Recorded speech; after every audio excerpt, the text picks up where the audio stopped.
Seja muito bem-vindo para mais um programa Encontro com a Palavra. Sua atenção é uma bênção muito grande para toda a nossa equipe.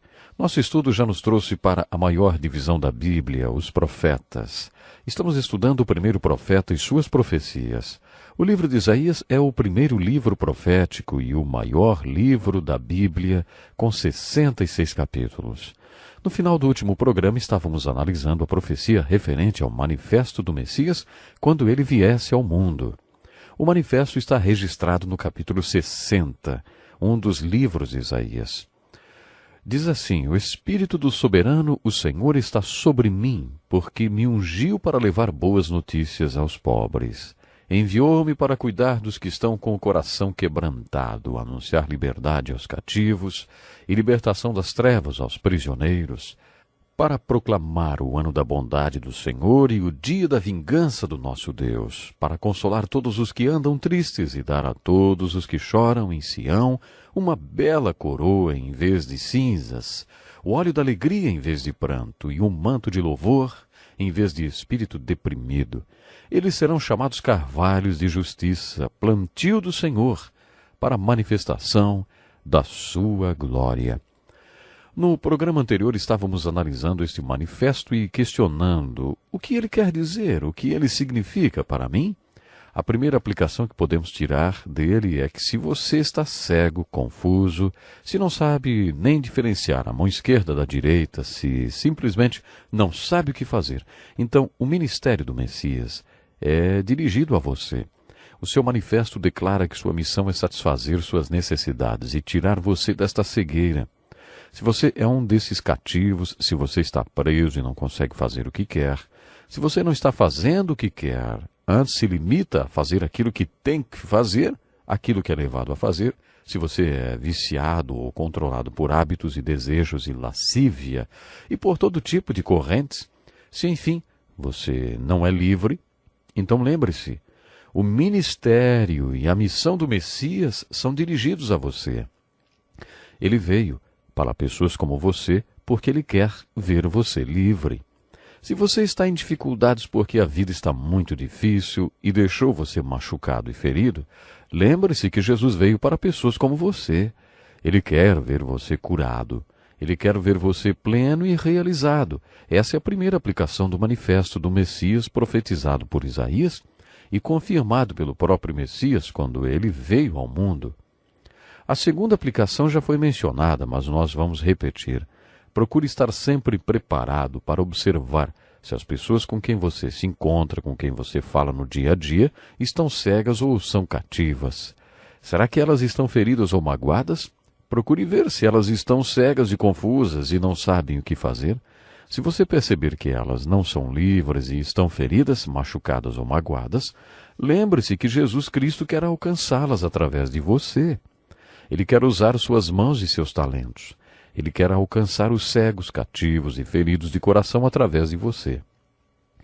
Você tem consciência da compaixão que Jesus demonstrava pelas pessoas quando viveu nesse mundo? Os escritos originais da Bíblia revelam que quando Jesus viu as multidões, ele chorou em prantos porque foi movido por compaixão por aquele povo. Mas o que as multidões tinham que o levaram a tanta compaixão? Cegueira. Elas eram como ovelhas sem pastor. Observe quantas vezes Jesus fala em cativeiro, em ser cativo. Observe como grande parte do seu ministério era dedicado à cura. Cerca de 1/3 do ministério de Jesus estava relacionado à cura. Por que ele curou tantas pessoas? Uma das respostas é porque Jesus as amava e queria curá-las. Há 2 tipos de pessoas no mundo. Aquelas pessoas que não são livres, pessoas acorrentadas a uma garrafa, a hábitos, a desejos, acorrentadas ao trabalho e a todo tipo de coisa. Outro tipo são as pessoas livres. Só aquelas pessoas que foram redimidas por Deus que são realmente livres. Frequentemente, as pessoas livres, os crentes, os discípulos de Jesus, que já conheceram a verdade que os tornou livres, olham para os cativos que estão passando por momentos difíceis com indiferença e desdém. Quando o Messias veio ao mundo, ele era incapaz de passar por algum cativo sem libertar aquela pessoa. Isso era parte do seu amor e compaixão pelos cativos. Quando Jesus encontrou os feridos, teve o mesmo sentimento de compaixão e amor. Em seus ensinamentos, ele afirmou que ninguém está imune às tempestades da vida. Jesus disse que a vida é como duas casas, uma ao lado da outra. A tempestade vem sobre as duas. Uma casa fica firme e a outra cai. A diferença é que uma tem um fundamento e a outra não. A casa fundamentada ilustra a pessoa que ouviu e obedeceu aos ensinamentos de Jesus. A pessoa que está construindo sua casa sem um fundamento é a pessoa que ouviu os ensinos de Jesus, mas nunca os aplicou nem os obedeceu. Com essa ilustração tão bonita, Jesus está ensinando muitas coisas. Uma delas é que a vida é difícil. As duas casas são atingidas pela tempestade. A questão é que todo mundo passa por tempestades. E porque a vida é difícil e ninguém está imune às tempestades da vida, há muitas pessoas feridas, magoadas e machucadas. O ministério de Jesus é dirigido a essas pessoas. Quando uma pessoa com o coração ferido e magoada cruzar o seu caminho, lembre-se que talvez Cristo queira alcançá-la através de você. O outro aspecto da pregação messiânica de Isaías está focado na morte de Jesus Cristo. Talvez o capítulo da Bíblia referente à morte de Cristo mais importante seja realmente o capítulo 53 de Isaías. Neste lindo capítulo, Isaías começa com uma pergunta: quem creu em nossa mensagem e a quem foi revelado o braço do Senhor? Lembre-se que a única coisa que ele perguntou a Deus quando foi comissionado foi: até quando, Senhor? Por quanto tempo ele iria pregar até que o povo ouvisse? Isaías tinha plena consciência de que se o Espírito Santo não revelasse o significado da palavra quando ela fosse pregada às pessoas, elas não iriam entender. Foi por isso que ele começou o capítulo 53 com a pergunta: quem creu em nossa mensagem? E a quem foi revelado o braço do Senhor? O que ele está perguntando de fato é: quem realmente entende o significado da morte de Jesus? O capítulo mais importante do livro de Isaías fala sobre o significado da morte de Jesus Cristo. O centro de sua mensagem está no versículo 6 do capítulo 53. Todos nós, tal qual ovelhas, nos desviamos, cada um de nós se voltou para o seu próprio caminho. E o Senhor fez cair sobre ele a iniquidade de todos nós. Isaías explica que o castigo que nos trouxe a paz estava sobre ele, e pelas suas pisaduras fomos curados. O 6º versículo desse importante capítulo começa e termina com a mesma palavra: todos nós. Da primeira vez que Isaías usa a palavra todos nós, ele diz: todos nós, tal qual ovelhas, nos desviamos, cada um de nós se voltou para o seu próprio caminho. Sabe, deveríamos nos perguntar, será que da primeira vez que Isaías fala, todos nós, tal qual ovelhas, eu me incluo também? Será que respondi, bé?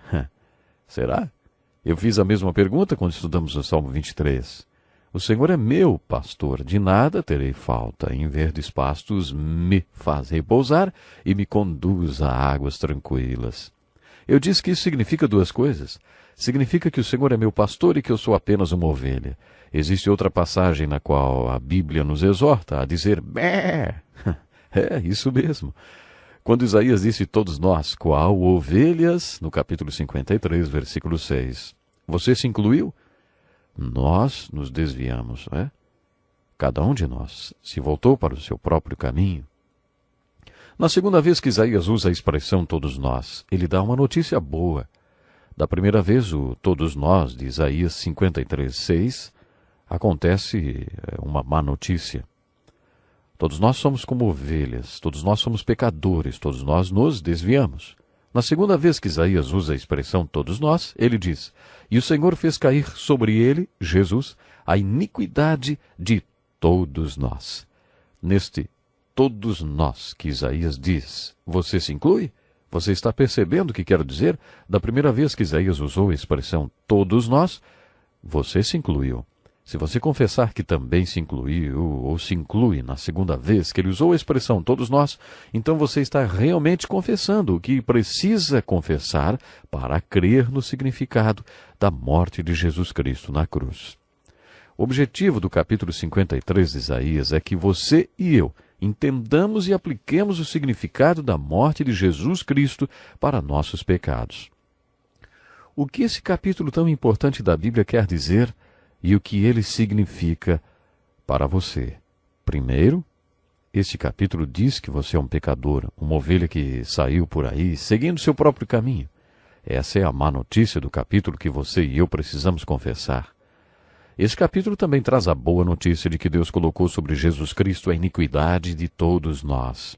Este segundo todos nós incluiu você, e você precisa confessar isso. O castigo que você deve receber para ficar em paz com Deus está sobre Jesus. E aí, você acredita nisto? O capítulo 53 de Isaías é citado várias vezes no Novo Testamento. Quando isso acontece, a citação sempre se refere à morte de Jesus e aos nossos pecados. Os apóstolos do Novo Testamento criam que o capítulo 53 de Isaías estava falando sobre Jesus. Creio que esse capítulo seja uma das passagens bíblicas mais importantes a respeito do significado da morte de Jesus Cristo.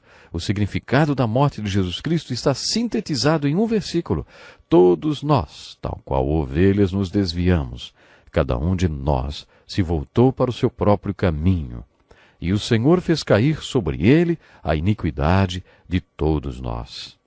Isaías fez uma profecia a respeito da vinda do Messias. No deserto, preparem o caminho para o Senhor. Isso inclui cada um de nós, preparando nossos corações para receber a Jesus, para que possamos ser estradas para o Senhor. Isso quer dizer que nossa montanha de orgulho deve ser nivelada e os vales do nosso homem interior devem ser preenchidos com o Espírito Santo de Deus. Lembre-se que Jesus declarou abertamente o que ele faria quando viesse ao mundo através do manifesto do Messias de Isaías 61. Ele proclamaria sua mensagem para os cegos e pobres, os cativos e os feridos de coração. Temos que parar por aqui, mas quero deixar o desafio para que você se examine e descubra em que posição você está com relação a Jesus. Eu espero por você para o nosso próximo programa Encontro com a Palavra, se Deus quiser, e há bênçãos para nós. Até lá.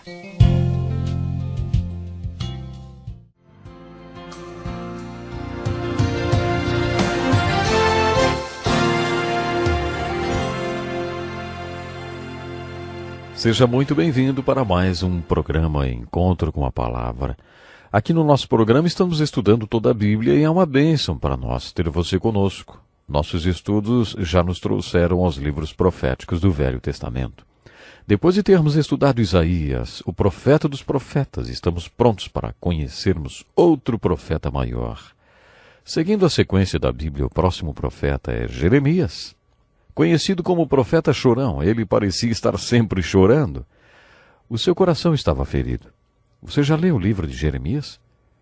Todos os 52 capítulos deste livro são uma série de choros.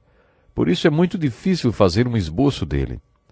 As pessoas não choram de maneira organizada e por isso o livro de Jeremias não é muito organizado. Depois de levar 52 capítulos chorando, Jeremias escreveu um poema. Esse poema é o livro de Lamentações, um apêndice do livro de Jeremias. Quer dizer, então, que ele continuou chorando neste outro livro também. Você deve estar se perguntando, mas por que Jeremias chorou tanto? Por que ele estava tão triste? No capítulo 4, versículo 19, ele chora. Ah, minha angústia, minha angústia! Mas por que ele estava tão angustiado? Vocês estão lembrados que eu disse que os livros proféticos trazem em suas introduções informações históricas sobre o rei que reinava na época do ministério do profeta? É por isso que antes de estudarmos os profetas, estudamos os livros históricos. Se puder lembrar dos reis que estudamos na literatura do reino, quando analisamos primeiro e segundo livros de reis e de crônicas, já deve saber por que Jeremias estava tão triste e por que ele chorava tanto. Logo no início do livro temos a informação de que Jeremias começou seu ministério no 13º ano do rei Josias, passando por todos os reis que reinaram entre os reinos de Joaquim e de Zedequias, como por exemplo Joaquim e Jeoás. Se você estiver familiarizado com eles e souber quando eles viveram e reinaram, também entenderá por que o coração de Jeremias estava ferido. O ministério de Jeremias durou 41 anos e começou quando o rei Josias reinava em Judá. Foi durante esse tempo que os homens que trabalhavam na reconstrução do templo reencontraram as Escrituras. Naquele tempo o povo de Deus era apóstata e estava afastado de Deus. Eles até tinham esquecido que havia a lei de Deus. Durante essa reconstrução do templo, eles encontraram alguns rolos das Escrituras. Na verdade, foi um descendente de Esdras que encontrou as Escrituras. Aparentemente foi através destes rolos que Deus influenciou Esdras a se tornar um instrumento humano, um escriba, que trouxe de volta o interesse pelas Escrituras. Os estudiosos acreditam que foi Esdras que organizou o Velho Testamento em livros e divisões. Isso aconteceu durante este reavivamento do interesse pelas Escrituras durante o reinado do rei Josias. Os nomes dos reis que sucederam Josias estão associados à queda de Jerusalém e ao cativeiro babilônico. A citação de reis como Jeoaquim, Joaquim e Jeoás nos revelam que Jeremias viveu e pregou durante a época em que Jerusalém foi tomada pela Babilônia. Jerusalém não foi derrubada da noite para o dia, como aconteceu com Paris e Singapura durante os primeiros dias da Segunda Guerra Mundial. A queda de Jerusalém foi uma catástrofe que se estendeu por um período de quase 20 anos. Vimos isso no estudo do segundo livro de Reis. Na primeira queda de Jerusalém, Jeoaquim era o rei. Ele se rendeu ao exército de Nabucodonosor e o serviu em Jerusalém por 3 anos. Quando Nabucodonosor conquistou Jerusalém, os exércitos babilônicos entraram na cidade e os judeus foram forçados a servi-los e a pagar tributos a eles. Mas depois de 3 anos, Jeoaquim se rebelou e o exército de Nabucodonosor cercou Jerusalém outra vez. Na segunda conquista, Joaquim, filho de Jeoaquim, que era praticamente uma criança, entregou a cidade. Dessa vez, os babilônicos levaram muitos judeus cativos para a Babilônia. Essa segunda conquista foi mais severa do que a primeira. Quando Joaquim se rendeu pela segunda vez, um pouco antes de o povo ser levado cativo para a Babilônia, Zedequias, seu irmão, foi nomeado o rei e marionete da Babilônia em Jerusalém. Se o líder nomeado não fizesse o que os conquistadores ordenavam, era rapidamente removido do poder e outro marionete o substituía. Zedequias foi o rei testa de ferro da Babilônia durante 11 anos. Mas ele também acabou se rebelando, que levou o exército babilônico a reduzir a cidade de Jerusalém a pó. Não foi deixada pedra sobre pedra. Quando os babilônicos conquistaram Jerusalém pela 3ª vez, tiraram toda a população da cidade. Só deixaram os velhos, os doentes, os fracos e o profeta Jeremias. A 3ª queda de Jerusalém foi uma grande catástrofe. Na introdução do livro de Jeremias, lemos que o seu ministério começou no reinado de Josias e passou pelos reinados de Jeoaquim até o de Zedequias. Isso significa que Jeremias estava pregando e ministrando em Jerusalém quando toda essa tragédia que eu acabei de relatar sobreveio para Jerusalém. É por isso que ele chora. Ah, minha angústia, minha angústia. Jeremias, já durante o reinado de Josias, começou a profetizar que a invasão da Babilônia, o cativeiro e a conquista estavam para acontecer por causa do pecado do povo. O principal pecado era o da idolatria, mas também todos os outros pecados que surgiram com a apostasia do povo. O início da mensagem do profeta e de profetas como Jeremias, vamos dizer assim, Isaías e outros, era: se o meu povo que se chama pelo meu nome se humilhar e orar, buscar a minha face e se afastar dos seus maus caminhos, dos céus o ouvirei, perdoarei o seu pecado e curarei a sua terra. Essa era a mensagem dos profetas diante da possibilidade de uma invasão e cativeiro como julgamento de Deus. Mas quando o povo não os ouvia, a mensagem mudava e passava a ser: o julgamento de Deus se aproxima, não há como impedi-lo, o julgamento está se aproximando. Quando Deus deu essa revelação para Jeremias, ela foi tão clara que ele pôde até ouvir o som do exército babilônico, os gritos do povo que estavam sendo assassinados, das mulheres e moças que estavam sendo violentadas. Através de uma revelação profética, Jeremias ouviu todos esses sons de horror. E é por isso que ele clamava: Ah, minha angústia, minha angústia! Deus revelou a Jeremias a aproximação de toda essa calamidade. Esse era o julgamento de Deus e era irrevogável. Quando o cerco a Jerusalém se iniciou, Jeremias pregou uma mensagem muito impopular, que o tornou o mais odiado de todos os profetas. Jeremias tinha duas mensagens. A primeira parte da mensagem era que a conquista e o cativeiro estavam se aproximando. Essa era a sua mensagem de destruição, tristeza e julgamento. Mas o outro lado da mensagem de Jeremias era de esperança. Quando Isaías previu a queda do reino do norte diante dos assírios, ele não tinha nenhuma mensagem de esperança para o período da invasão, conquista e cativeiro assírio. As 10 tribos do norte foram para o exílio do esquecimento e nunca mais se ouviu delas. Mas os profetas que profetizaram a invasão e o cativeiro do reino do sul pelos babilônicos tinham uma mensagem de esperança, porque Deus também deu a esses profetas a seguinte revelação: depois de 70 anos de cativeiro na Babilônia, vocês voltarão. Isaías pregou essa mensagem de esperança 170 anos antes de acontecer. Jeremias também pregou essa mesma mensagem de maneira tão enfática e acreditou tanto nela, que quando os exércitos babilônicos começaram a cercar Jerusalém, ele começou a pregar: olha, isto é uma profecia, é a palavra de Deus. Este é o plano de Deus irrevogável. Não há nada que vocês possam fazer para impedir. Por isso, é melhor vocês se renderem a Nabucodonosor e colocarem o pé na estrada. Vão para a Babilônia, porque quanto mais cedo vocês forem, mais cedo vocês voltarão. Não resistam a Nabucodonosor. Deus o está usando para castigar vocês. E se vocês se opuserem a Nabucodonosor, estarão se opondo a Deus. Jeremias pregou que o povo de Judá deveria se render. E o povo o odiou por isso. Eles disseram que a mensagem de Jeremias era uma conspiração contra o povo. Eles o jogaram em uma cisterna que, ao invés de água, tinha lodo. Eles o colocaram lá através de uma corda para que ele ficasse atolado no lodo junto com ratos e sem comida. O modo como o trataram foi cruel e mostra o quanto eles o odiavam. Os cercos já tinham começado. Alguns duraram mais de 2 anos. Os judeus estavam comendo seus próprios filhos porque não tinham alimento, e o profeta ficava pregando: eu falei, Deus quer que vocês se rendam. Hoje nós vemos pessoas que se acorrentam aos portões de usinas nucleares e fazem toda sorte de coisas só para serem ouvidas e passarem a sua mensagem. Jeremias e alguns dos profetas também agiram assim.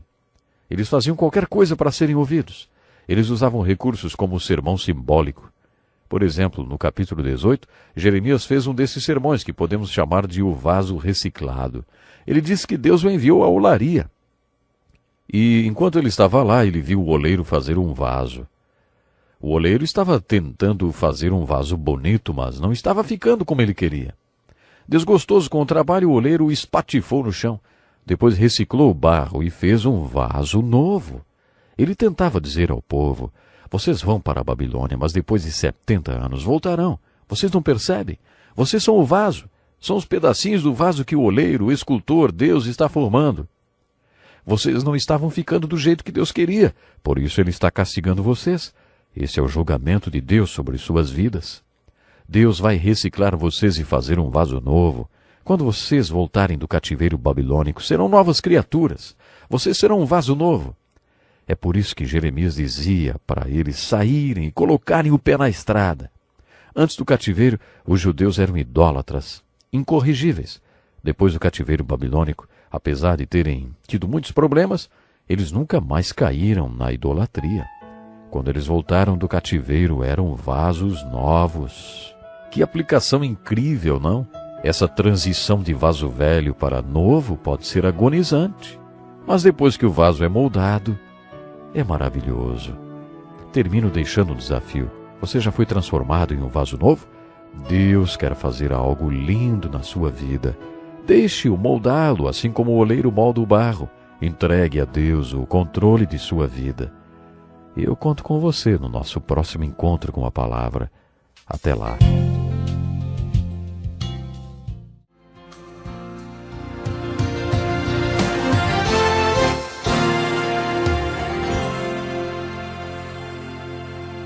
Bem-vindos, estamos estudando Jeremias, o profeta chorão. Em nosso último programa vimos um dos seus sermões de representação simbólica que Jeremias pregou. Deus lhe revelou este sermão enquanto ele observava o trabalho de um oleiro reciclando um vaso. Jeremias pregou um outro sermão simbólico. Um dia Deus o mandou levar um vaso grande e bonito para o templo. Quando ele chegou ao templo, todos o observavam, inclusive os escribas, os anciãos e sacerdotes. Jeremias pegou aquele vaso bonito, que deveria ser caro, e o espatifou no chão. Imagine! Foi o maior estrondo que tenho certeza todo mundo ouviu. Uma vez fui para um programa dos Jovens para Cristo e um estádio ouvir um pregador que era contra uísque e bebidas alcoólicas. Esse pregador estava falando toda sorte de coisas contra a bebida e fez uma da qual não vou mais esquecer.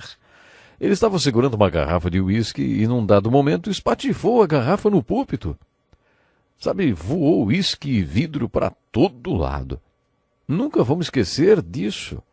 Foi uma ilustração e tanto. Jeremias achou que iria impressionar as pessoas espatifando aquele vaso no chão. Depois ele fez uma aplicação. No capítulo 18, quando ele fez o sermão do vaso reciclado, ele disse: "Isso representa vocês que se renderão ao rei Nabucodonosor e irão para a Babilônia. 70 anos depois, vocês voltarão como um vaso novo. É isso que Deus quer."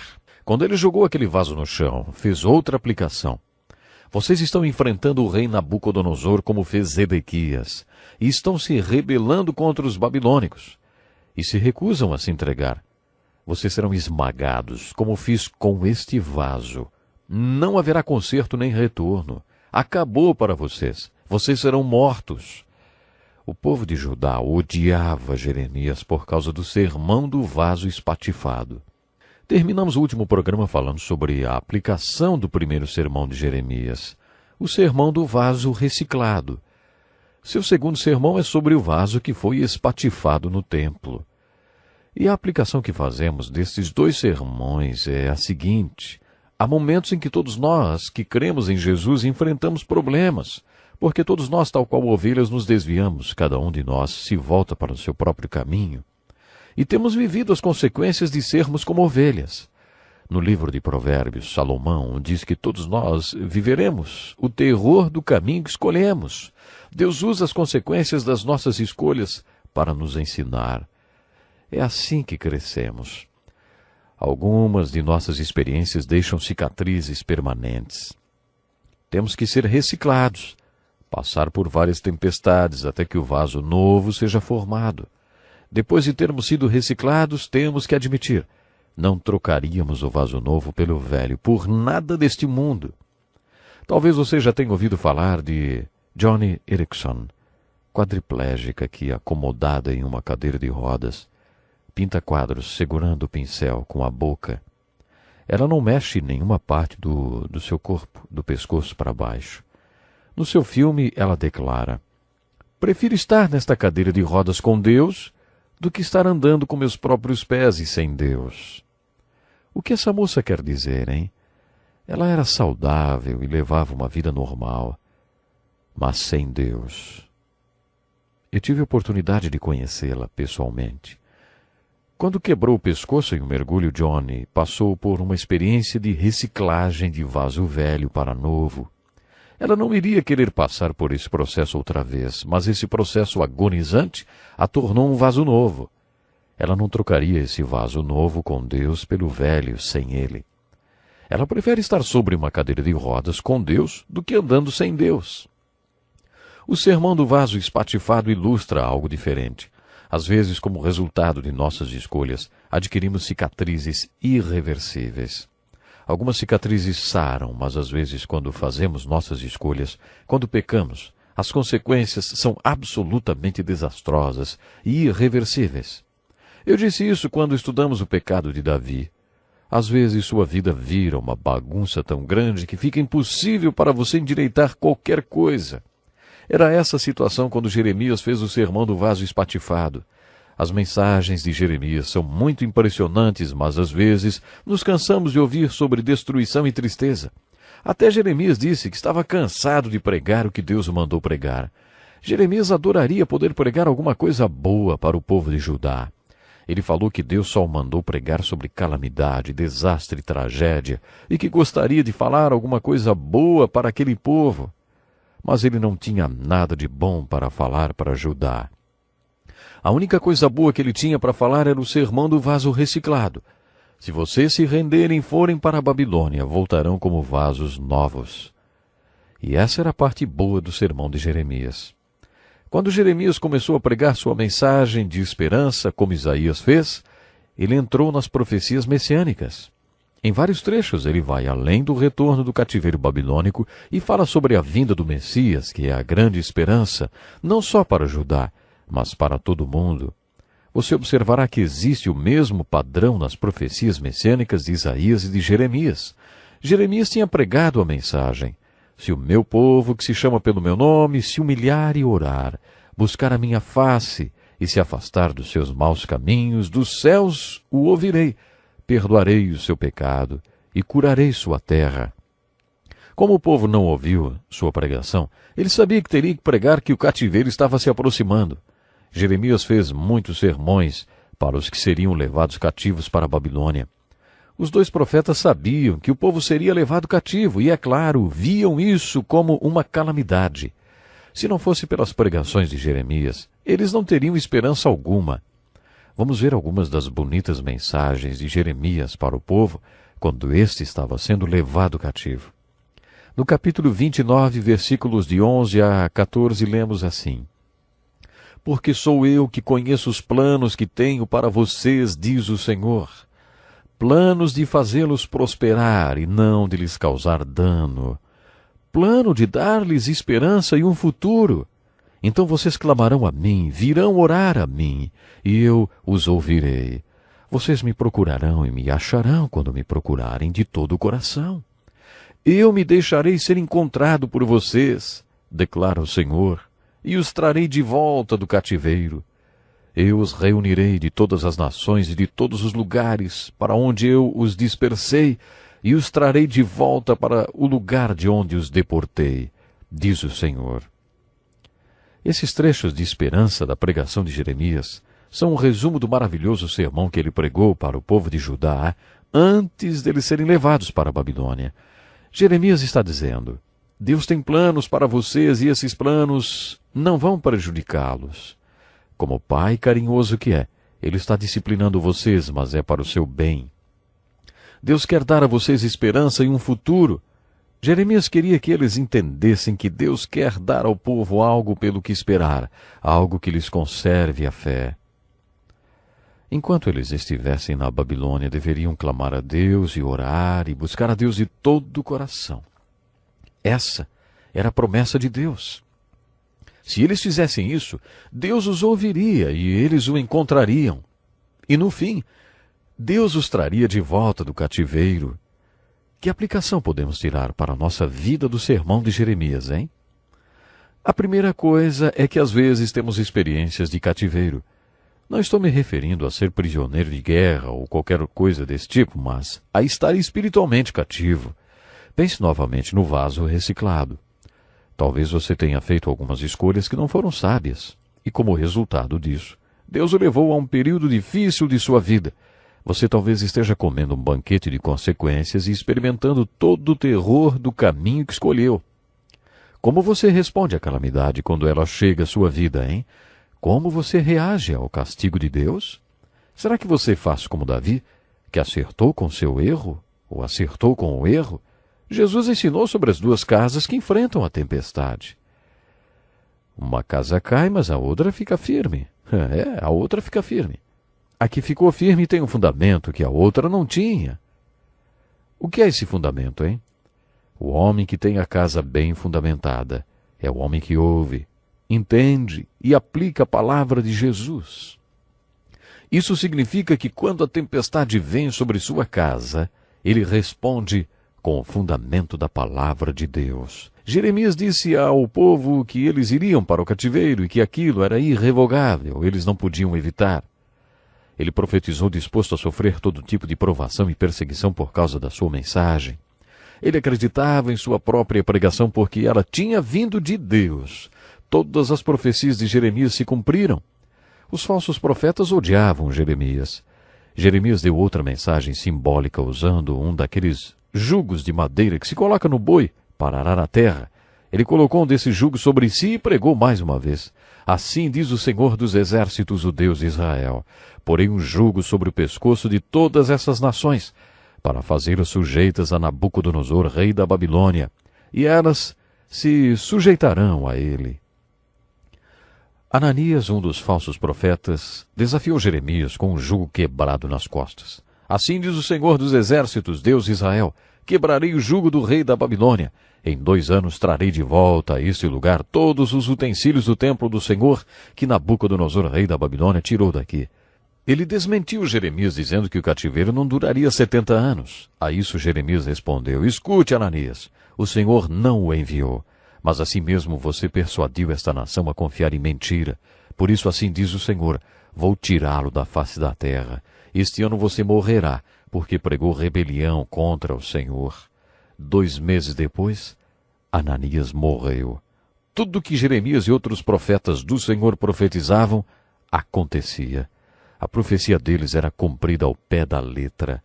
Isso provava que eram profetas verdadeiros. Uma das cenas mais dramáticas do livro de Jeremias é quando a cidade está sendo derrubada e o rei Zedequias manda chamar Jeremias 2 vezes. Jeremias estava preso em uma cisterna por causa de tudo que tinha pregado. O rei sabia que Jeremias era um profeta verdadeiro e em segredo lhe perguntou: há alguma palavra da parte do Senhor? Jeremias respondeu: você será entregue nas mãos do rei da Babilônia. Ele não mudou sua mensagem e tudo que ele pregou se cumpriu. Há uma mensagem aqui para nós. Deus tem um plano para a nossa vida, mas precisamos nos render a Deus enquanto há tempo. Há um plano de esperança e um futuro melhor para todos nós. Até o próximo programa.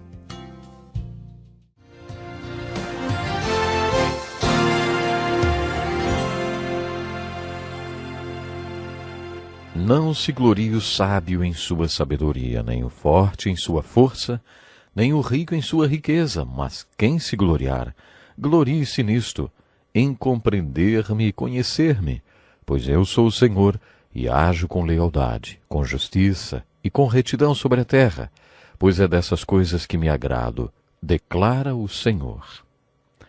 Muito bem-vindo para mais um programa Encontro com a Palavra, um estudo de toda a Bíblia. Estamos aprendendo com a vida dos profetas e as profecias de Isaías e Jeremias. Esses profetas foram grandes pregadores da palavra de Deus. Quando lemos os livros deles, os 66 capítulos de Isaías, os 52 de Jeremias, além dos 48 de Ezequiel, observamos que a maioria deles fornece um pequeno resumo do sermão registrado no livro. Esse texto que eu acabei de ler é um resumo de um dos importantes sermões de Jeremias. Este sermão foi pregado no meio da calamitosa conquista babilônica, quando o povo foi levado acorrentado para a Babilônia. Os que sobreviveram ao massacre na queda de Jerusalém estavam em estado de choque pelo horror, terror e tristeza que os assolou. A pregação de Jeremias previu a destruição e a tristeza que viriam com o cativeiro babilônico, além da profecia do próprio cativeiro. Havia o outro lado da sua pregação. Se o povo de Deus ouvisse os sermões de Jeremias, seria alimentado com a esperança que ele também pregava. O sermão que ouviremos a seguir foi um dos sermões cheio de esperança, pregado para o povo enquanto eles saíam para o cativeiro babilônico. Procure relacioná-lo com o contexto histórico no qual foi pregado. O povo estava acorrentado e prestes a ser arrastado para a Babilônia. A esperança da mensagem de Jeremias dizia que eles voltariam no prazo de 70 anos. Mas o que vai mantê-los durante estes 70 anos? Muitos deles voltarão. Mas o que vai acontecer com eles durante a calamitosa escravidão? Era nisso que eles estavam pensando, e foi neste contexto que Jeremias fez esta pregação. O que Jeremias está dizendo ao povo de Judá é algo mais ou menos assim. Prestem atenção. Se você é rico, não se glorie nas riquezas. Se você é forte, não se glorie na sua força.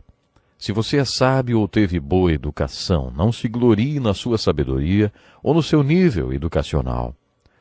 Jeremias usou a palavra glória, uma palavra muito usada nas Escrituras. Essa palavra geralmente se aplica a Deus, a glória de Deus. Devemos glorificar a Deus e fazer tudo para a glória de Deus. Na sua forma original, a palavra glória significa trazer todo o potencial que uma situação em particular tem. Expressar toda a essência de quem é Deus, de quem realmente é Deus. É isso que significa glorificar a Deus ou ter uma situação na qual Deus possa ser glorificado. Quando fazemos a oração do Pai Nosso, santificado seja o teu nome, estamos usando uma expressão de significado muito próximo ao da palavra glória. Qual é o nome de Deus? O seu nome é uma tentativa de expressar a essência do seu ser. Quando você diz, santificado seja o teu nome, você está pedindo que, através da sua vida, o nome de Deus seja conhecido ou que as pessoas conheçam através do seu jeito que vive, o seu jeito de viver, a essência de Deus. Tendo isso em mente, observamos que Jeremias está fazendo uma aplicação da palavra não tanto a Deus, mas aos cativos que estão prestes a ir para o cativeiro. Por exemplo, Jeremias está dizendo ao homem rico, não conte com as suas riquezas para trazer à tona todo o potencial do seu ser.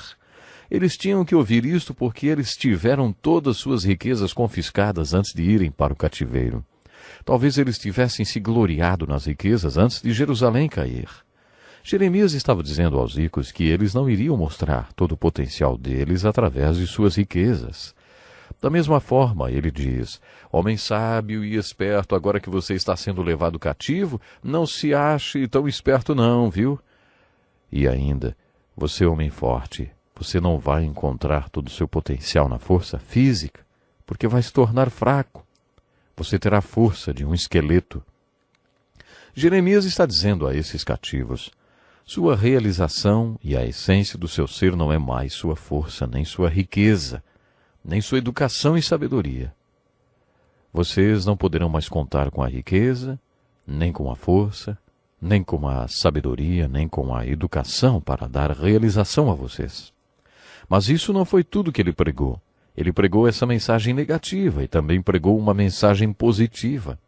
Através de Jeremias, Deus disse aos cativos, se vocês realmente querem entender o significado e o propósito da vida e atingir o seu propósito, atingir o seu próprio potencial, então vocês devem vir a mim e entender a essência de quem realmente eu sou.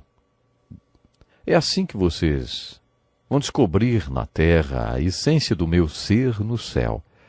Vocês poderão entender a essência do meu ser, e aí então a essência do meu ser, se entenderem que eu me revelo na terra através dos meus atributos.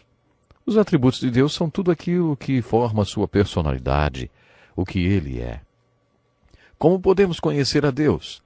Na primeira carta de João, capítulo 4, lemos que Deus é amor. Todo aquele que permanece no amor permanece em Deus e Deus nele.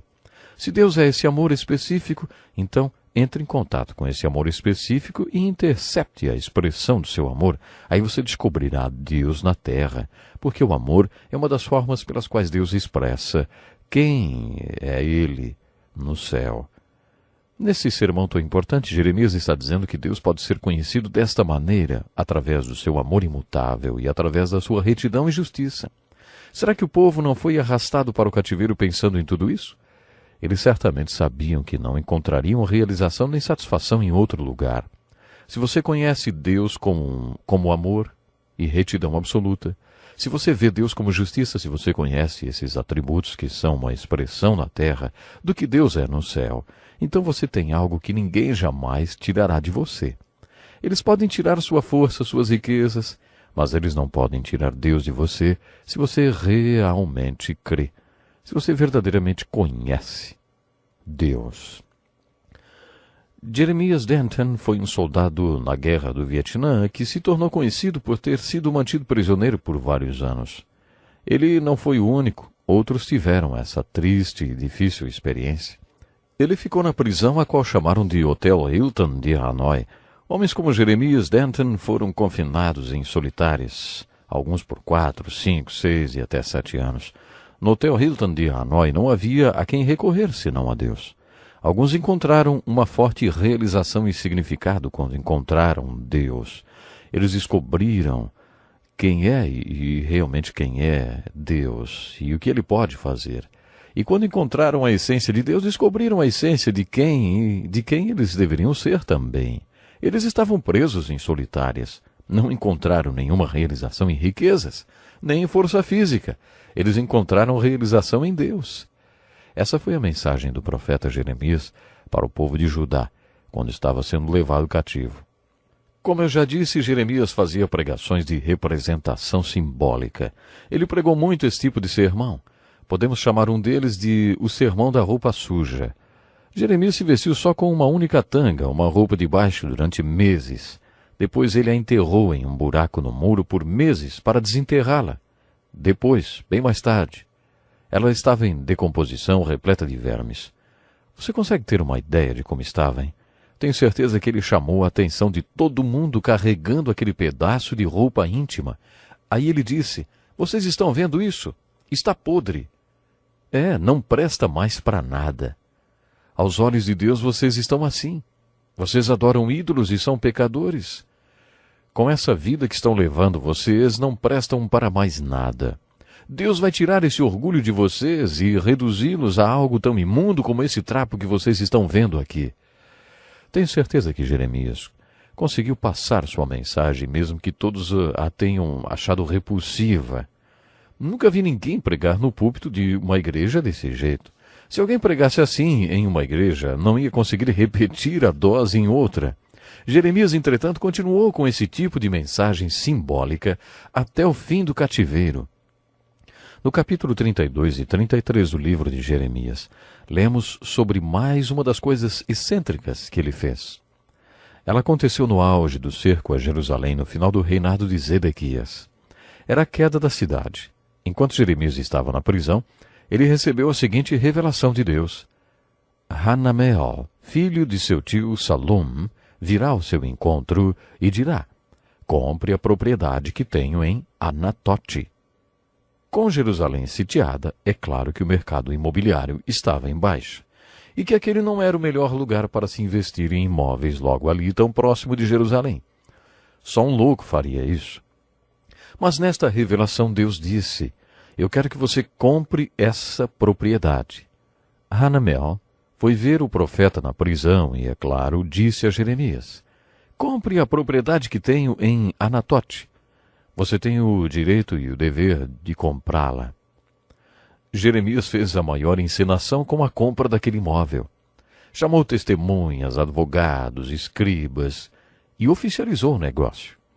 Ele pegou a escritura que tinha sido assinada inclusive pelas testemunhas e a colocou em um jarro de barro. Selou o pote para que ficasse inviolável por vários anos.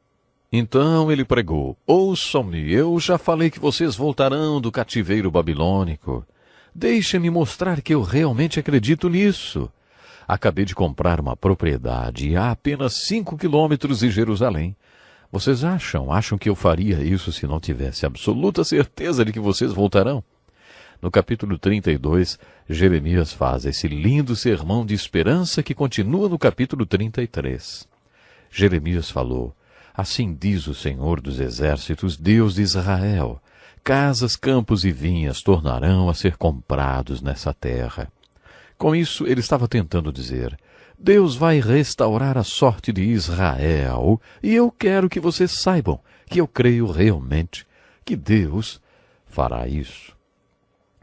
Foi nesse contexto que Jeremias proferiu esse versículo tão bonito do capítulo 33. "Clame a mim e eu responderei e lhe direi coisas grandes e insondáveis que você não conhece." Você já conhecia esse versículo? Esse é um dos versículos mais conhecidos do livro de Jeremias. Ele marcou a minha vida.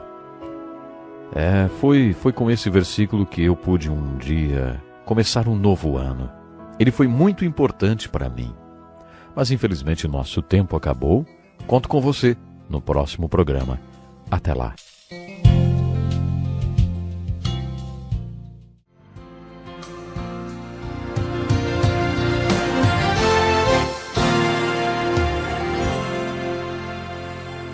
grande alegria ter você conosco para mais um encontro com a palavra.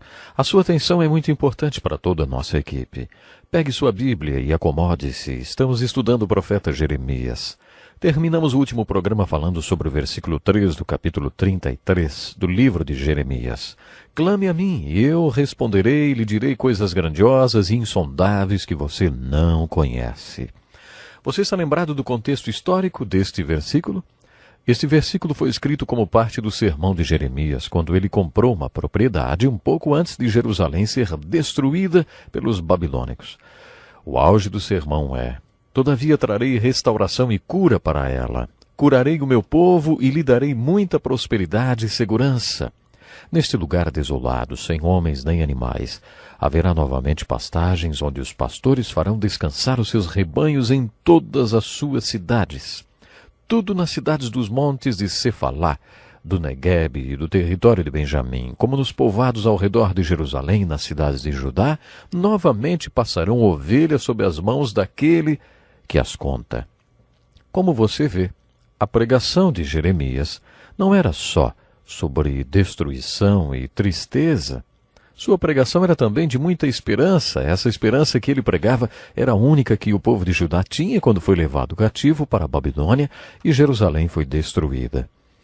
É difícil fazer um esboço do livro de Jeremias porque ele é uma série de choros e lamentações, e Jeremias não chorou de maneira organizada. Uma boa maneira de estudar este livro é analisando os seus sermões. Assim como o livro de Isaías, o livro de Jeremias tem um problema cronológico. Esses sermões não foram registrados na ordem em que foram pregados, mas na ordem em que Jeremias se lembrou deles. No capítulo 36, lemos sobre um acontecimento incrível com o profeta Jeremias. Ele estava na masmorra e obteve permissão para ter uma espécie de secretário, um escriba chamado Baruque. Jeremias começou a achar que poderia morrer naquela prisão. Ele poderia morrer quando a cidade fosse destruída. Ele não sabia o que o futuro lhe preparava. Assim, movido pelo Espírito de Deus, Jeremias começou a escrever todos os importantes sermões que Deus tinha lhe dado em seus 41 anos de ministério. Jeremias começou a pensar e a relembrar todos aqueles grandes sermões que Deus havia lhe dado no meio daquele contexto histórico.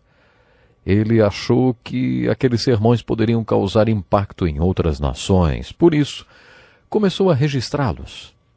Ele falava e Baruque escrevia. O rei Jeoaquim ficou sabendo da existência dos rolos que Jeremias estava escrevendo e ordenou que fossem lidos na presença dele. Era inverno e a lareira estava acesa. Conforme o rolo ia sendo lido, o rei o cortava com uma faca e jogava os pedaços no fogo, até que acabou queimando todo o rolo. Quando Baruque contou a Jeremias que o rei tinha queimado todo o rolo, Jeremias disse a Baruque para pegar outro rolo, pegar tinta, caneta, porque ele ia fazer tudo outra vez. E ainda ia acrescentar alguns outros sermões que tinha esquecido da primeira vez. Jeremias ditou todos os sermões outra vez à medida que se lembrava deles. Baruque foi escrevendo todos conforme Jeremias se lembrava e os ditava, o que necessariamente não era na ordem em que eles foram pregados para o povo. É por isso que os sermões não estão em ordem cronológica no livro de Jeremias. Logo no começo do livro encontramos um dos seus sermões mais importantes. Que falta os seus antepassados encontraram em mim para que me deixassem e se afastassem de mim? Eles seguiram ídolos sem valor, tornando-se eles próprios sem valor. Mas o meu povo trocou a sua glória por deuses inúteis. O meu povo cometeu 2 crimes. Eles me abandonaram, a mim, a fonte de água viva, e cavaram as suas próprias cisternas rachadas, que não retêm água. Essa é uma pregação muito bonita. Jeremias está dizendo que o povo cometeu 2 pecados. Afastou-se de Deus e da sabedoria que vem da palavra de Deus. Depois ele pergunta ao povo, para quem vocês vão se voltar? Deus fala através de Jeremias de uma maneira muito bonita. Me abandonaram a mim, a fonte de água viva. Para o que eles se voltaram? Cisternas quebradas que não podem nem conter água. Mais adiante ele coloca a mesma coisa com outras palavras. Como vocês podem dizer, somos sábios, pois temos a lei do Senhor, quando na verdade a pena mentirosa dos escribas a transformou em mentiras? Os sábios serão envergonhados, ficarão amedrontados e serão pegos na armadilha, visto que rejeitaram a palavra do Senhor. Que sabedoria é essa que eles têm? O que Jeremias está dizendo é que o que as falsas penas ou canetas dos escribas disseram não era verdade. Mas quando o povo acredita nas mentiras dos escribas, então o que sobra é sabedoria e filosofia humana. E Jeremias lança um desafio. Que sabedoria eles têm que pode ser comparada à sabedoria da palavra de Deus? Esse é um bom sermão para os dias de hoje. A pergunta que eu mais gosto de fazer é a mesma que Jeremias fez. Se vocês concluíram que a palavra de Deus não é a palavra de Deus, então vocês vão pregar o quê? Se você é um pregador, vai pregar poemas? Vai pregar sobre o quê? Se você não vai mais pregar a Bíblia, então você vai pregar humanismo, não? Se você tem compaixão pelas pessoas, vai pregar psicologia? E tentar ajudá-las com os seus problemas? Você vai dar consultas e ser uma espécie de terapeuta? Se você não acredita na palavra de Deus, vai pregar o quê? Visto que rejeitaram a palavra do Senhor, que sabedoria é essa que eles têm? Essa foi a pergunta de Jeremias e o resumo do seu sermão. Vamos ver um esboço de outro sermão de Jeremias. Será que o etíope pode mudar a sua pele? Ou o leopardo as suas pintas? Assim também vocês são incapazes de fazer o bem, vocês que estão acostumados a praticar o mal. O livro de Jeremias está bem sincronizado com o resto da Bíblia. É incrível, mas algumas pessoas acham que o cristianismo faça o melhor que você pode e tente melhorar cada vez mais. Jeremias, no capítulo 2, versículo 36, até caçoa do homem que tenta fazer isso. Por que você não leva a sério a sua mudança de rumo? Depois ele diz essas palavras sábias. Será que o etíope pode mudar a sua pele? Ou o leopardo as suas pintas? Assim também vocês são incapazes de fazer o bem, vocês que estão acostumados a praticar o mal. Ele está dizendo que as pessoas não mudam. Quando eu estava na faculdade, era membro de uma sociedade cujo logotipo dizia: como é hoje, assim será amanhã. Alguns jovens costumam pensar: um dia eu melhoro. Quando eu entrar na faculdade, aí eu melhoro. Ou então, quando eu casar, aí eu vou sossegar. Eu era jovem e aquele logotipo me perseguia, realmente me perseguia. Como é hoje, assim será amanhã. Como você é hoje, assim será para sempre. Eu não gostava de ouvir falar disso porque me parecia muito fatídico. Mas sabe de uma coisa? Tanto a Bíblia como uma corrente na psiquiatria concorda com essa frase. O seu presente pode ser compreendido e o seu futuro previsto pelo seu passado. Mas há uma exceção. A Bíblia diz que se você estiver de acordo com as condições de Deus, poderá ser transformado. Deus pode mudar você. A Bíblia diz que você não consegue mudar por si mesmo, mas pode ser transformado pela renovação da sua mente. Em outras palavras, você pode ter uma experiência onde você é passivo e Deus é ativo. As Escrituras chamam essa experiência de novo nascimento, e o novo nascimento pode acontecer com você. A Bíblia dá essa esperança, você pode mudar. Mas ela também é enfática em dizer que, a não ser que Deus o transforme, você não conseguirá nenhuma transformação por você mesmo. Essa é a síntese de um dos sermões de Jeremias. Jeremias também tinha outra coisa a dizer a respeito do coração humano.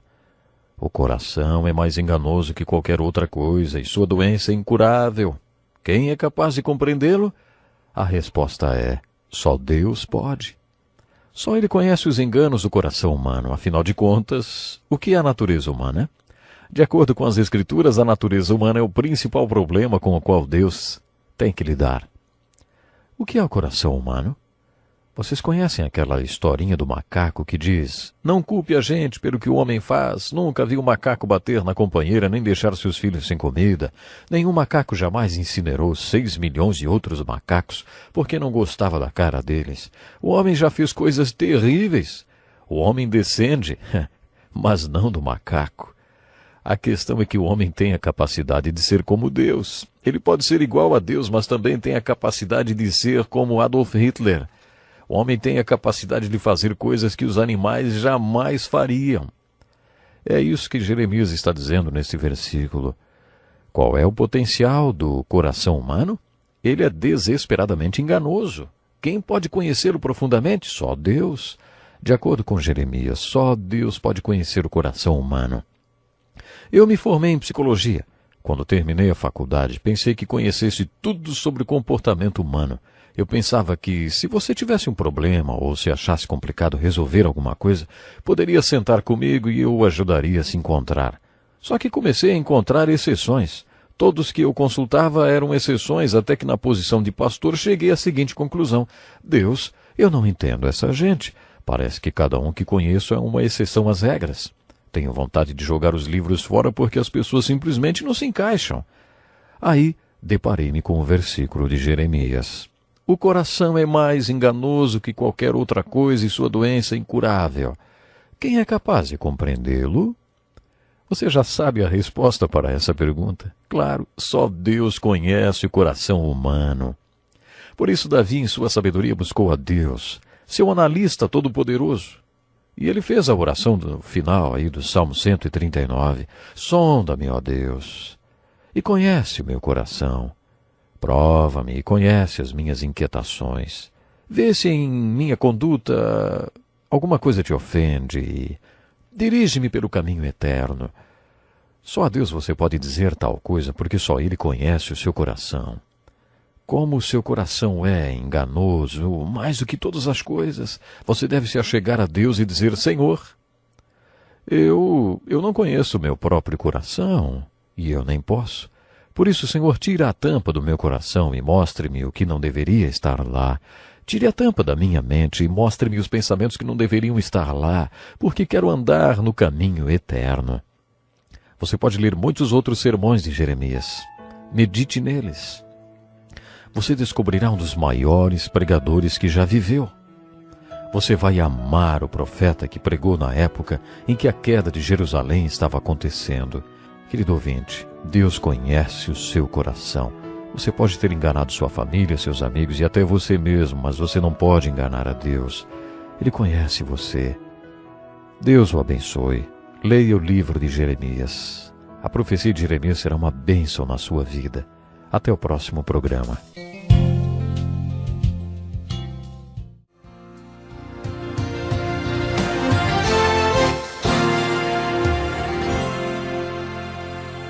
Que bom estarmos juntos para mais um encontro com a palavra. Você é muito bem-vindo. Este é um estudo de toda a Bíblia, do Gênesis ao Apocalipse. Nosso estudo já nos trouxe aos livros proféticos. Pegue sua Bíblia, acomode-se e juntos vamos aprender um pouco mais sobre a vida dos profetas. Mais uma vez gostaria de falar sobre o profeta Jeremias, um dos profetas maiores. Como já vimos, é difícil fazer um esboço do livro de Jeremias com seus 52 capítulos, porque ele é uma série de choros e lamentações. No geral, o livro consiste em uma série de sermões que o profeta pregou durante todo o seu ministério e que foram escritos conforme ele os lembrava já nos últimos anos da sua vida, quando estava preso. No capítulo 36 temos uma ideia do cenário do livro. Ele foi se lembrando e registrando os grandes sermões que Deus lhe havia dado durante os seus 41 anos de ministério como profeta. Por isso, seus sermões não foram escritos na ordem em que foram pregados. A melhor maneira de estudar o livro de Jeremias é analisando seus importantes sermões. Já aprendemos que Jeremias pregava através de sermões de representação simbólica. Jeremias e Ezequiel eram muito bons nesse tipo de pregação. Jeremias pregou sobre o vaso reciclado. Ele disse ao povo de Deus que estava indo para o cativeiro, que aquele cativeiro seria como um processo de reciclagem de um lindo pote de barro. Ele viu um oleiro fazer um vaso que não tinha ficado a contento. O oleiro espatifou o vaso no chão e reciclou o barro para fazer outro vaso. Também vimos outro sermão de representação simbólica de Jeremias. Dessa vez foi ele quem espatifou um lindo vaso no chão do templo e disse: Vocês que vão para o cativeiro são como vaso reciclado, mas vocês se recusam a ir para o cativeiro. Aí ele quebrou o vaso. E continuou dizendo: Vocês serão quebrados em pedacinhos. Esses dois sermões foram muito fortes e importantes. Devemos buscar no livro de Jeremias e em seus sermões aplicações para nossas vidas. Também passamos por nossas experiências de castigo através das quais Deus nos disciplina e nos recicla para que sejamos vasos novos. Às vezes, como vaso espatifado, nossa vida fica com cicatrizes irreversíveis por causa de nossos pecados, cujas consequências são irrevogáveis. São aplicações como essas que podemos tirar dos sermões de Jeremias. Jeremias também pregou o sermão chamado Os 2 cestos de figo. Neste sermão ele teve a visão de 2 cestos de figo. Alguns dos figos eram frescos, outros maduros e outros figos já estavam estragados. Tinham passado do tempo, estavam podres, impossíveis de serem comidos. Então o Senhor me perguntou. Ele diz: "O que você vê, Jeremias?" Eu respondi: "Figos. Os bons são muito bons, mas os ruins são intragáveis." Então o Senhor me dirigiu a palavra: "Considero como esses figos bons os exilados de Judá, os quais expulsei deste lugar para a terra dos babilônios, a fim de fazer-lhes bem. Olharei favoravelmente para eles e não os trarei de volta a esta terra. Eu os edificarei e não os derrubarei, eu os plantarei e não os arrancarei. Eu lhes darei um coração capaz de conhecer-me e de saber que eu sou o Senhor. Serão o meu povo e eu serei o seu Deus, pois eles se voltarão para mim de todo o coração. Mas como se faz com os figos ruins e intragáveis, assim lidarei com os Edequias, rei de Judá, com seus líderes, tantos que permanecem nesta terra como os que vivem no Egito. Eu os tornarei objeto de terror e de desgraça para todos os reinos da terra. Para onde quer que os expulsar, serão uma afronta e servirão de exemplo, ridículo e maldição. Enviarei contra eles a guerra, a fome e a peste, até que sejam eliminados da terra que dei a eles e aos seus antepassados." Essa é uma mensagem que Jeremias pregou em quase todos os seus sermões. Havia 2 tipos de pessoas na cidade de Jerusalém quando ela estava sendo tomada pelo Império Babilônico. Aqueles que entendiam que o cativeiro babilônico era um castigo de Deus e foram para a Babilônia, que aceitaram a disciplina de Deus e se arrependeram, e aqueles, como Zedequias, que se recusaram a reconhecer que aquilo era a vontade de Deus, que rejeitaram a pregação de Jeremias e se rebelaram contra os babilônios, acabando como um vaso espatifado, ou como figos podres. Há vários outros sermões de Jeremias que poderíamos ver rapidamente. Alguns desses sermões se opõem ao que chamamos de humanismo. Hoje existem muitas ideologias surgindo e se espalhando por aí. Algumas pensamos ser novas e contemporâneas, mas não são tão novas assim. Elas são apenas crenças velhas que estão ressurgindo.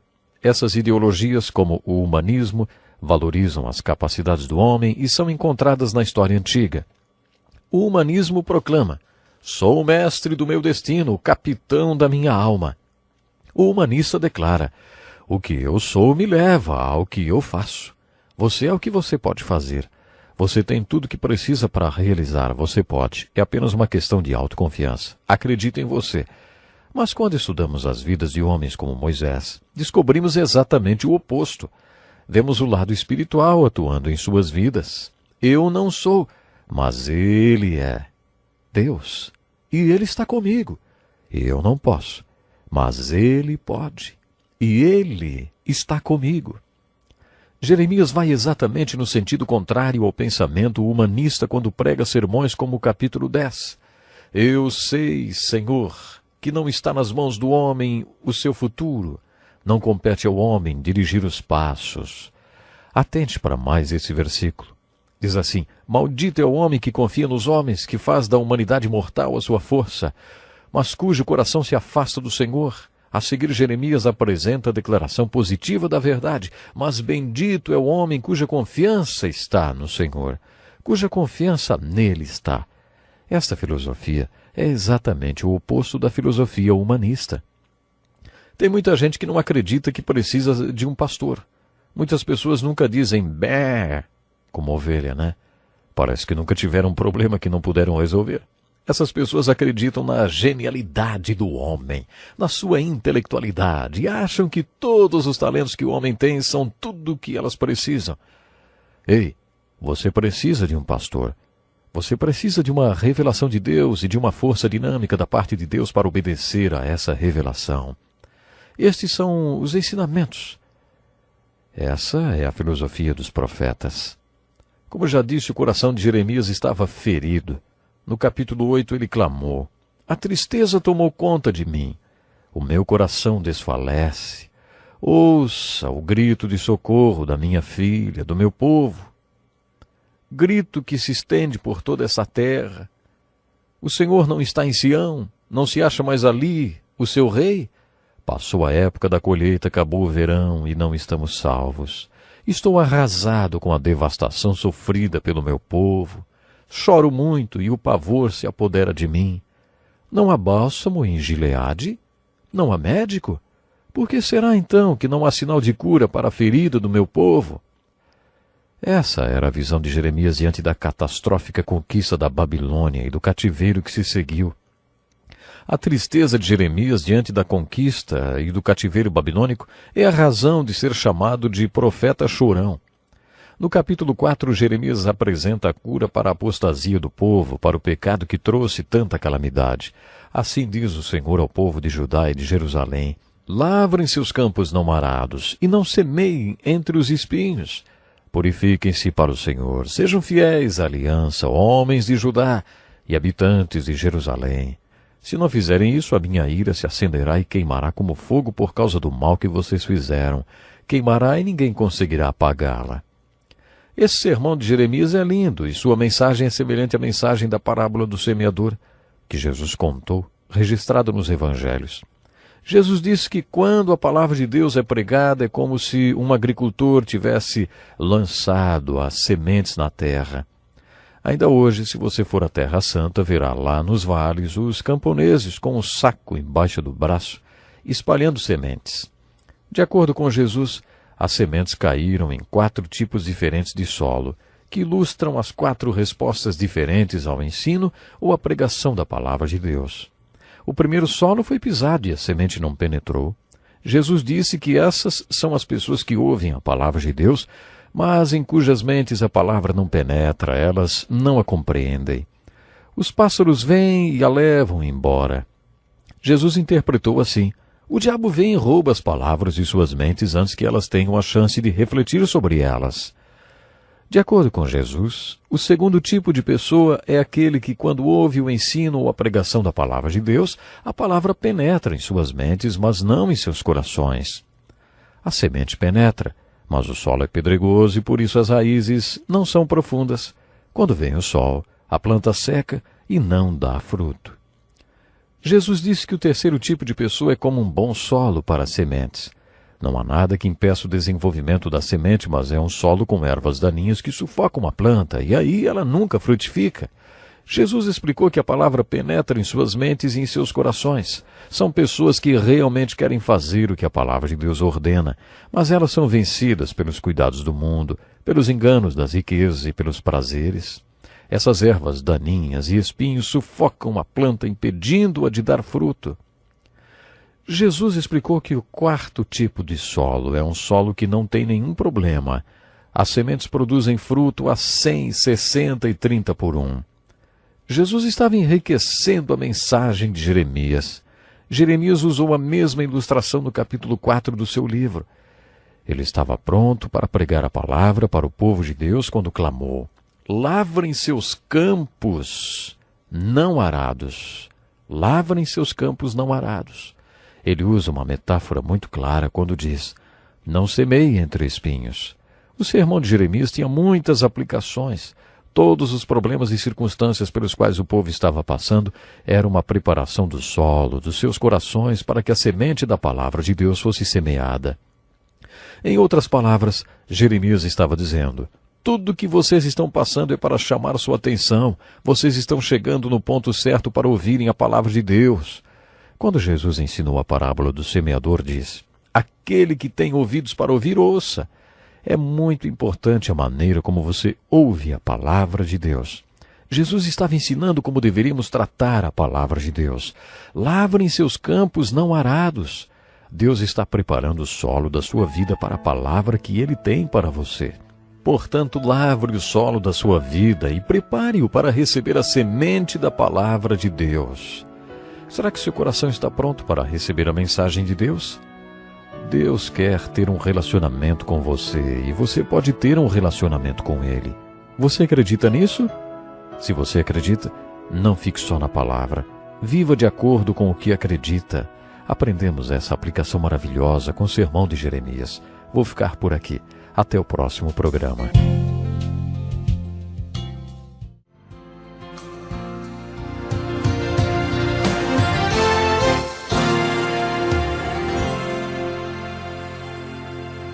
Seja muito bem-vindo para mais um programa Encontro com a Palavra. É um prazer ter você como ouvinte. Temos certeza que sua vida será enriquecida com o estudo da Palavra de Deus. Estamos estudando o livro do profeta Jeremias. Nos últimos programas vimos alguns de seus sermões resumidamente. No estudo de hoje, veremos mais alguns que o profeta Chorão pregou com o coração ferido. No seminário aprendemos que se você pregar com o coração, com certeza, sua mensagem alcançará a audiência, porque em cada banco de igreja há sempre alguém com o coração ferido. Preste atenção neste sermão de Jeremias, no capítulo 7, versículos de 9 a 11. Vocês pensam que podem roubar e matar, cometer adultério e jurar falsamente, queimar incenso a Baal e seguir outros deuses que vocês não conheceram, e depois vir e permanecer perante mim neste templo que leva o meu nome e dizer, estamos seguros. Seguros para continuar com todas essas práticas repugnantes? Este templo que leva o meu nome tornou-se para vocês um covil de ladrões. Cuidado, eu mesmo estou vendo isso, declara o Senhor. Isso nos faz pensar no sermão de Jesus, que deve ter sido inspirado pela pregação de Jeremias. Você lembra o que Jesus disse quando promoveu aquela limpeza no templo? Está escrito, a minha casa será casa de oração, mas vocês fizeram dela um covil de salteadores. Quando Jesus falou isso, ele citou Jeremias. Os profetas são muito citados no Novo Testamento. O apóstolo Paulo e outros apóstolos citam tanto o Velho Testamento no Novo Testamento que é impressionante. Sim, às vezes nos perguntamos se tiveram alguma revelação original. Os profetas mais citados são Isaías e Jeremias. Quando o povo falava muito e agia pouco, Jeremias exortava, obedeçam-me e eu serei o seu Deus e vocês serão o meu povo. Esse texto também é citado no Novo Testamento. Muitas pessoas dizem que todos somos filhos de Deus, mas os profetas do Velho Testamento disseram que quando você vive como filho de Deus, aí você é filho de Deus. De acordo com o Velho Testamento, devemos nos separar do estilo de vida do mundo e não tocar naquilo que é impuro. Então Deus será nosso Pai e nós seremos seus filhos e filhas. Foi isso que Jeremias e outros profetas pregaram. Agora gostaria de compartilhar com vocês alguns sermões de Jeremias nos quais ele expressa como lhe era pesado ser o pregador daqueles tempos, ao mesmo tempo em que ele era bem-humorado e irônico em suas pregações. Preste atenção em um trecho de mais um sermão localizado no capítulo 23. Quando este povo, ou um profeta, ou um sacerdote lhe perguntar, qual é a mensagem pesada da qual o Senhor o encarregou? Diga-lhes, vocês são o peso, e eu os abandonarei, declara o Senhor. Se um profeta ou um sacerdote ou alguém do povo afirmar, esta é a mensagem da qual o Senhor me encarregou, eu castigarei esse homem e sua família. Assim dirá cada um de vocês ao seu amigo ou parente, o que o Senhor respondeu? O que o Senhor falou? Nunca mais mencionem a expressão, esta é a mensagem da qual o Senhor me encarregou. Senão essa palavra se tornará uma carga para aquele que a proferir, porque vocês distorcem as palavras do Deus vivo, do Senhor dos Exércitos, do nosso Deus. É assim que vocês dirão ao profeta. Qual é a resposta do Senhor para você? Ou o que o Senhor falou? Mas se vocês disserem, esta é a mensagem da qual o Senhor me encarregou, assim diz o Senhor. Vocês dizem, essa é a mensagem da qual o Senhor me encarregou, quando eu lhes adverti que não dissessem isso. Por isso me esquecerei de vocês, e os lançarei fora da minha presença juntamente com a cidade que dei a vocês e aos seus antepassados. Trarei sobre vocês humilhação perpétua, vergonha permanente, que jamais será esquecida. Eles estavam gozando de Jeremias porque ele nunca tinha nada bom para dizer. Ele só falava de calamidade. Mas nós só temos o livro de Jeremias hoje na Bíblia porque toda essa destruição e tristeza que ele profetizou se concretizou. Ele também teve uma mensagem de esperança. Vocês vão voltar do cativeiro. Essa era a única esperança que eles tinham e isso também se cumpriu. Além das mensagens de retorno do cativeiro, Jeremias também teve revelações messiânicas. Essas revelações messiânicas eram a melhor esperança de Israel e também nossa. Todas as profecias de Jeremias aconteceram. O povo do Velho Testamento respeitava um profeta quando sua profecia se concretizava. Jeremias pregou a calamidade, e ela aconteceu. Ele pregou o retorno do cativeiro, e isso aconteceu 70 anos depois. Sua mensagem também era carregada de muito sentimento. Ah, minha angústia, eu me contorço de dor. Ó paredes do meu coração, o meu coração dispara dentro de mim, não posso ficar calado. Ouvi o som da trombeta, ouvi o grito de guerra, um desastre depois do outro. Toda a minha terra foi devastada. Num instante as minhas tendas foram destruídas e os meus abrigos num momento. Até quando verei o sinal levantado e ouvirei o som da trombeta? Como você pode perceber, as revelações proféticas de Jeremias se referiam à conquista da Babilônia. Ele podia até ouvir o som dos exércitos babilônicos e os gritos do povo de Judá. Jeremias continua com um lamento. O meu povo é tolo, eles não me conhecem. São crianças insensatas que nada compreendem. São hábeis para praticar o mal, mas não sabem fazer o bem. Esse comentário se encaixa perfeitamente em nossa geração. Somos especialistas em fabricar armas, mas será que alguém se importa em fazer o que é certo? Será que alguém age com temor de Deus? A violência e o crime são epidêmicos. Parece que as pessoas não têm muita inclinação para fazer o que é certo. Precisamos de mais sermões como o de Jeremias para o povo dos nossos dias. Nos capítulos 5 e 6 encontramos outro sermão que pode ser resumido desta maneira.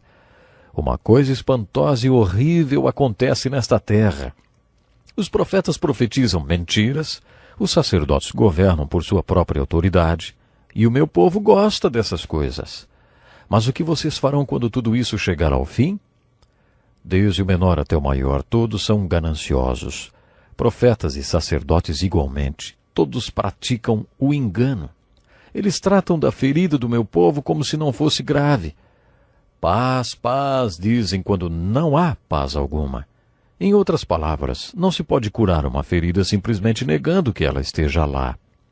O texto de Jeremias, capítulo 12, versículos 5 e 6, aborda a questão de treinamento e preparação de líderes espirituais. Se você correu com homens e eles o cansaram, como poderá competir com cavalos? Se você tropeça em terreno seguro, o que fará nos matagais junto ao Jordão? Este princípio deve ser aplicado, por exemplo, no treinamento de missionários. Antes de enviarmos pessoas para o campo, devemos ter certeza de que elas estão preparadas. Prestem atenção no próximo sermão. Então o Senhor me disse, ainda que Moisés e Samuel estivessem diante de mim intercedendo por este povo, eu não lhes mostraria favor. Expulse-os da minha presença, que saiam. E se lhe perguntarem, para onde iremos? Diga-lhes, assim diz o Senhor. Os destinados à morte para a morte, os destinados à espada para a espada, os destinados à fome para a fome, os destinados ao cativeiro para o cativeiro. Enviarei 4 tipos de destruidores contra eles, declara o Senhor.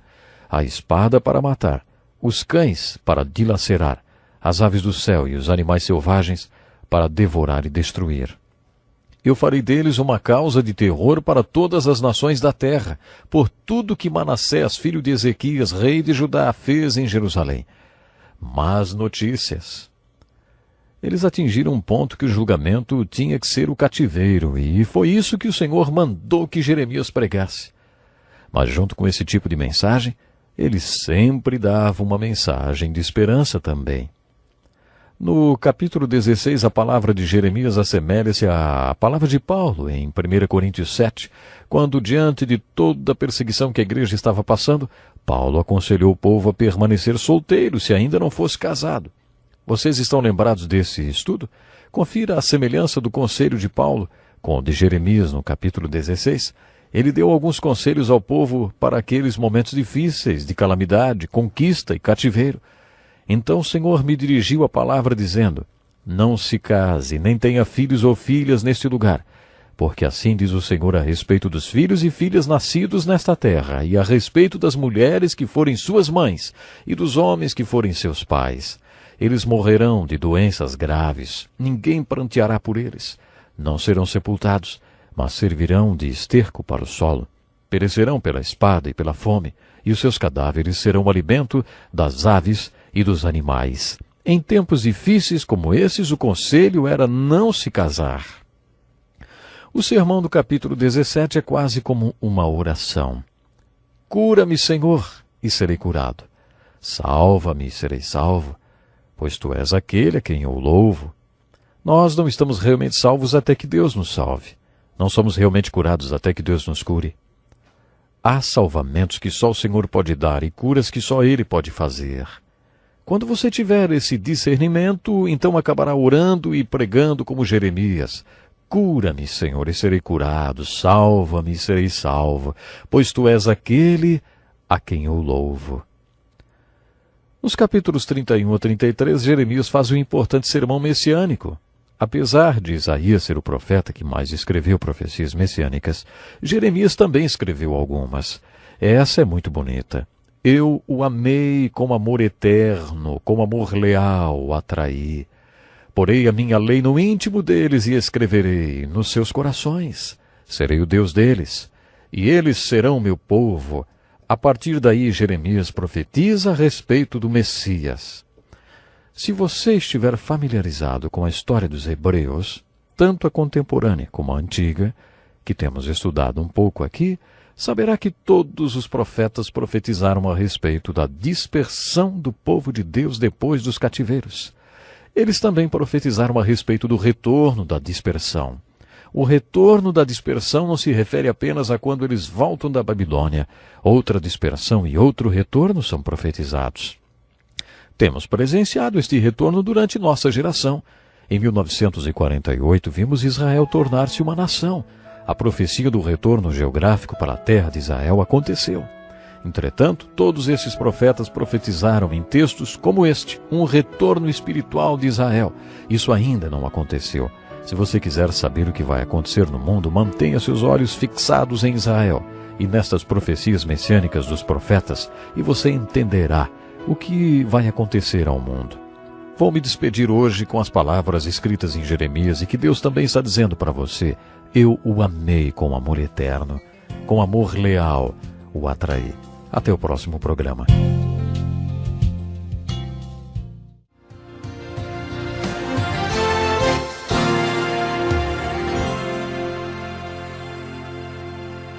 Que privilégio começarmos nosso programa lendo a Palavra de Deus. Ouça. Em aflição e sob trabalhos forçados, Judá foi levado ao exílio. Vive entre as nações sem encontrar repouso. Todos os que a perseguiram a capturaram em meio ao seu desespero. Os caminhos para Sião pranteiam, porque ninguém comparece às suas festas fixas. Todas as suas portas estão desertas. Seus sacerdotes gemem, suas moças se entristecem e elas se encontram em angústia profunda. Seus adversários são os chefes, seus inimigos estão tranquilos. O Senhor lhe trouxe tristeza por causa dos seus muitos pecados. Seus filhos foram levados ao exílio, prisioneiros dos adversários. É por isso que eu choro, as lágrimas inundam os meus olhos. Ninguém está por perto para consolar-me. Não há ninguém que restaure o meu espírito. Meus filhos estão desamparados porque o inimigo prevaleceu. Suplicante, Sião estende as mãos, mas não há quem a console. Bem-vindo para mais um encontro com a Palavra. Neste programa estudamos a Bíblia toda e o nosso estudo já nos trouxe as profecias de Jeremias, que chora nos 52 capítulos do seu livro. Depois desse livro, ele escreve um apêndice de suas profecias chamado Lamentações. Iniciei o programa de hoje com um trecho do livro de Lamentações. O livro de Lamentações é uma sequência do livro de Jeremias. Jeremias chora nos 52 capítulos do seu livro por causa da conquista de Jerusalém pelos babilônicos e por causa do horror deste conflito. Por meio de revelação, Jeremias viu a conquista e o cativeiro babilônicos. Quando isso estava acontecendo, ele vivia em Jerusalém. Quando seu livro termina, Jeremias está na terra de Judá. A maioria do seu povo foi levada cativa, com exceção dos velhos e dos mais fracos. Ele obteve permissão para permanecer em sua terra. Ao que parece, mais tarde mudou-se para o Egito. Segundo a tradição, ele teria sido morto no Egito. Outros dizem que Jeremias acabou indo para a Babilônia para pregar para o povo de Judá, que ele tanto amava. Outros ainda dizem que Jeremias passou seus últimos dias nas ruínas abandonadas de Judá. O livro de Lamentações foi escrito por Jeremias depois que o povo tinha sido levado cativo, quando Jerusalém estava abandonada. O título do livro foi bem escolhido.